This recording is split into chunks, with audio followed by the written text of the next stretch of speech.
Börekçiler bir beledekliler de hafta.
Kim belemnah, kim küstah, o kıyıya deneren nasbet.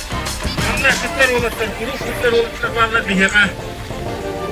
O kurduk, yılbattan, beylere afak bu denilenler bu yıl. Kentlikler olur söylediler. Milliyetini